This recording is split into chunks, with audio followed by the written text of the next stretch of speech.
Welcome সকলকে। Hey guys, কেমন আছেন আপনারা? দেখেন আমরা কোথায় চলে এসেছি। আমরা এসে পড়েছি বেতুয়া।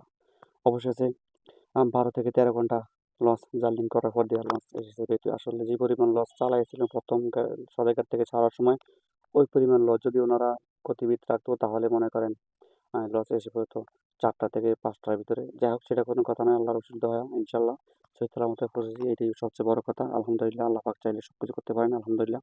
আসলে দেখেন, বেতুয়া ঘাটের পরনটা একদম ফাঁকা, কারণ হচ্ছে আমাদের এই কর্ণফুলী 12 লঞ্চটাই আগে এসেছে। দেখেন আমার ছেলে, আমার মেয়ে, এই যে ওনারা বসে আছেন, একটু বসে বিশ্রাম নিচ্ছেন, কারণ একটু রোদ রোদ ভাব নিচ্ছে। আমার মেয়েটা বসে আছেন এখানে, বেবি। যাই হোক, আলহামদুলিল্লাহ, ওদের জন্য দোয়া করুন সকালে। ভিডিওটা কেমন হলো কমেন্টসে জানাবেন, কারণ হচ্ছে ভিডিওটা করার মানে হলো আপনাদের সাথে একটু শেয়ার করানোর জন্য এই ভিডিওটা মূলত করা। আসলে দেখেন, এই যে বেতুয়া ঘাটের নদী নদী নিয়ে কথা বলতেছি। এই বেতুয়া ঘাটের যে নদী আছে, মেঘনা নদী, এই নদী একটা সময় উত্তাল ঢেউ, খুব ঝংকার, একদম হুঙ্কার থাকে। আসলে এখন নদীতে কিচ্ছু জানে না। এটা হলো বাস্তবতা।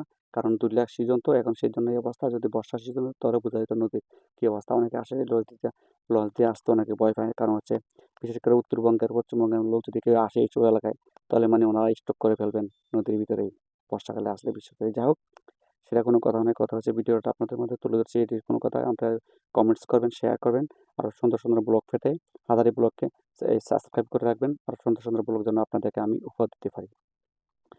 তবে আসলে বিষয় এই যে একটা নদীতে হচ্ছে কিছু গাছ দেখতে পাচ্ছেন, এই গাছগুলো হচ্ছে আমাদের ঐতিহ্যবাহী গাছ, এগুলো ক্যাফা গাছ বলে, এগুলো সরকারি। আসলে এখানে বিশাল বড় এক বাগান ছিল, বাগানটা এখন নাই। ভিডিওটা কেমন হলে জানাবেন। তো সবাই ভালো থাকবেন, ভালো রাখবেন। আসসালামু আলাইকুম, আল্লাহ হাফেজ।